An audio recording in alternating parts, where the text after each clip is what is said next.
भाई गुरु महाराज तो अब आने वाले नहीं। कोई कितना भी गुरु महाराज का वेश बना ले, कोई कितना भी गुरु महाराज की बोली में बोलने लग जाए, कोई कितना भी कहे गुरु महाराज की अनी समझो की ताकत और गुरु महाराज हम में आ गए और हम बोल रहे हैं हम गुरु महाराज हो गए। लेकिन प्रेमियों, जिनको आप बाबा जय गुरुदेव जी महाराज के नाम से जानते थे, वो आदमी वो नहीं हो सकता है, क्योंकि धरती का विधान है, नियम है। जो पेड़ फलता है वो झड़ता है, जो आग जलती है वो बुझती है, जो पैदा होता है वो मरता है। तो मरा हुआ कोई भी आदमी हो, चाहे सेठ साहूकार हो, चाहे पंडित मुल्ला पुजारी हो, चाहे ऋषि मुनि हो, चाहे अवतारिक शक्ति हो, चाहे संत हो, फिर उसी तरह के शरीर में नहीं आते हैं। तो गुरु महाराज तो अब शरीर में आ नहीं सकते। गुरु महाराज तो कोई भी बनना चाहे तो बन नहीं सकता है। आप समझो, आप ये समझो कि गुरु महाराज लेकिन अब भी हैं, मौजूद हैं। किसके साथ हैं? प्रेमियों के साथ हैं। शरीर में नहीं है लेकिन अंदर में हैं। कौन से प्रेमी? कि जो उनसे प्रेम करते हैं, उनके बताए हुए आदेश का पालन करते हैं, जो सुमिरन करते हैं, ध्यान करते हैं, भजन करते हैं। गुरु महाराज आपके साथ हैं और गुरु महाराज का आपको दर्शन हो सकता है।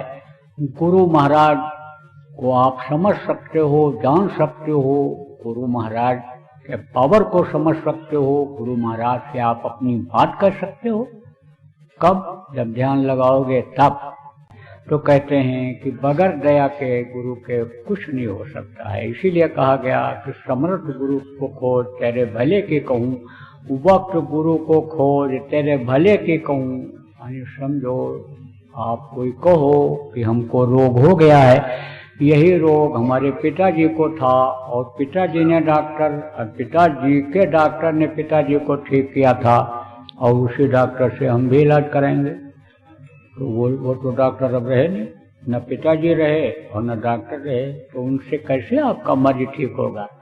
कहो हमारे पिताजी को अफसर बना दिया था मास्टर साहब ने, हम भी पढ़ेंगे उन्हीं से, अपने बच्चे को उन्हीं से पढ़ाएंगे, वो अफसर बना देंगे, मेहनत करके पढ़ाएंगे। लेकिन अब तो वो रहे नहीं।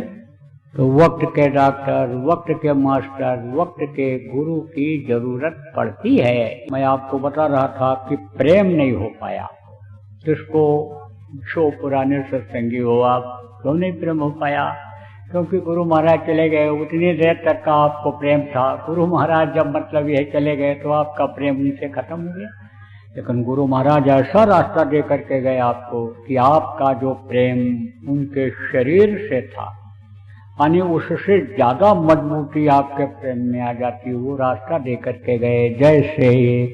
जैसे गोस्वामी जी महाराज का आप लोगों ने जो पढ़े लिखे लोग हो, बैठे हो, कहानी समझो कि आपने उनका जो बचपन का इतिहास था पढ़ा होगा कि औरत के प्रेम में इतना व्याकुल हो गए कि नदी में मुर्गा पर बैठ करके गए, सांप को पकड़ करके और चढ़ करके ऊपर गए, और रात को अंधेरी रात में भादों के महीने में उससे मिले।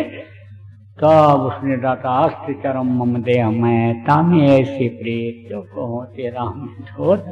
समझाया? आप लोग पढ़े हो तो समझो कि शरीर से प्रेम अलग होता है और वो जो आत्मा होती है उससे प्रेम अलग होता है। तो आप वो प्रेम नहीं समझ पाए। आप समझो गुरु महाराज तो बराबर आपसे प्रेम कर रहे हैं और गुरु महाराज के नाम पर ही देखो आप यहाँ पर आए हो। कोई भी आ जाता है, खेल के नाम पर डमरू बजा देता है तो लड़के दौड़ पड़ते हैं। ऐसे जय गुरुदेव नाम पर तो अब कोई भी कहीं चल पड़ता है, कोई भी जय गुरुदेव बोलता है चला जाता है, लेकिन खिंचाव होता है, खिंचाव होता है, खिंचाव में आते हैं। आप ये समझो कि आपके ऊपर दया हो रही हो तो बराबर याद करते रहते हैं, लेकिन आप भूल जाते हो उनको। क्यों? क्योंकि अंदर में देख नहीं पाते हो, ध्यान लगाते नहीं हो। अगर ध्यान लगाने लग जाओ और अंतर में गुरु महाराज का दर्शन हो जाए तो आप ये समझो आप उनसे प्रेम कर लोगे, विश्वास कर लोगे और उसी से आपका दीन और दुनिया ये दोनों बन जाएगा।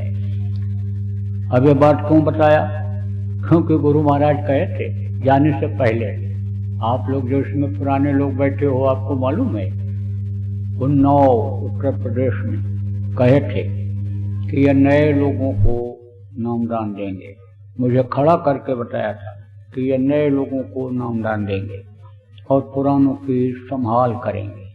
तो दोनों काम में मैं लगा हुआ हूँ।